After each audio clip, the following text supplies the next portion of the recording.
University grant commission यानी कि UGC की नई गाइडलाइन 15 जनवरी 2026 से देश भर के सभी कॉलेज, यूनिवर्सिटियों और हायर एजुकेशनल इंस्टीट्यूशंस में लागू हो चुकी हैं। इन नए नियमों के लागू होते ही उच्च शिक्षा जगत में तमाम मुद्दों को लेकर बहस भी तेज हो गई है। जहां यूजीसी से शिक्षा संस्थानों में समानता और समावेश की दिशा में एक बड़ा कदम बता रहा, वही जनरल कैटेगरी के छात्र और कई शिक्षाविद इन नियमों को लेकर जातिगत भेदभाव बढ़ने की आशंका भी जता रहे हैं। इसी कड़ी में यूजीसी ने 13 जनवरी 2026 को promotion of equality in higher education institute regulation 2026 नाम से नया फ्रेमवर्क जारी किया। यह नया रेगुलेशन वर्ष 2012 से लागू पुराने नियमों को पूरी तरीके से समाप्त करता है और नेशनल एजुकेशन पॉलिसी 2020 में दिए गए इक्विटी ऑफ इंक्लूजन के प्रावधानों को नए प्रारूप में लागू करता है। यूजीसी के मुताबिक नई गाइडलाइन का उद्देश्य हायर एजुकेशन इंस्टीट्यूशंस में धर्म, नस्ल, लिंग, जन्मस्थान, जाति या विकलांगता के आधार पर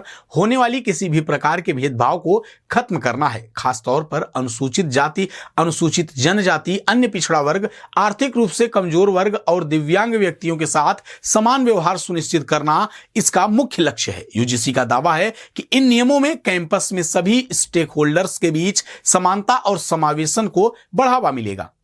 सुप्रीम कोर्ट ने यूजीसी को निर्देश दिया कि वह 2012 के पुराने नियमों को हटाकर नए और प्रभावी रेगुलेशंस तैयार करे, ताकि विश्वविद्यालयों और हायर एजुकेशन इंस्टीट्यूशन को अधिक समावेशी बनाया जा सके। वहीं कोर्ट के आदेश के अनुपालन में यूजीसी ने नई गाइडलाइन 2026 तैयार की है। हालांकि इन नियमों को लेकर जनरल कैटेगरी के छात्रों में अभी से असंतोष देखने को मिल रहा है। छात्रों और कुछ शिक्षाविदों का कहना है कि नए नियमों के प्रावधान बेहद सख्त हैं और इसका दायरा काफी व्यापक है। वहीं दूसरी तरफ यूजीसी का कहना है कि शिकायत निवारण की प्रक्रिया को पारदर्शी और निष्पक्ष बनाया गया है। नए रेगुलेशन के तहत सभी कॉलेजों और विश्वविद्यालयों को इक्विलिटी सेल गठित करना अनिवार्य हो गया है, जहां छात्रों, शिक्षकों और कर्मचारियों की शिकायत समयबद्ध तरीके से जांच के दायरे में आएंगी। कुल मिलाकर यूजीसी की नई गाइडलाइन 2026 को लेकर उच्च शिक्षा जगत इस समय दो हिस्सों में बटा नजर आ रहा है। एक पक्ष इसे सामाजिक न्याय और समानता की दिशा में जरूरी बता रहा है, तो वहीं दूसरी तरफ जो पक्ष है